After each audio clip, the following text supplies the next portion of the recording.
अस्सलाम वालेकुम। तबीयत कैसी है अब? मुझे जिंदा देखकर तो तुम्हें बहुत मायूसी हुई होगी। अली प्लीज, सगे भाई बहन है हम, खून का रिश्ता है।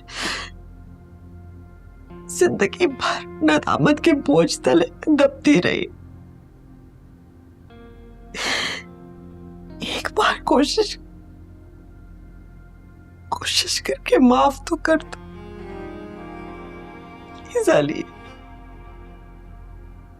रातों को नींद नहीं आती। कितनी बार माफी मांग।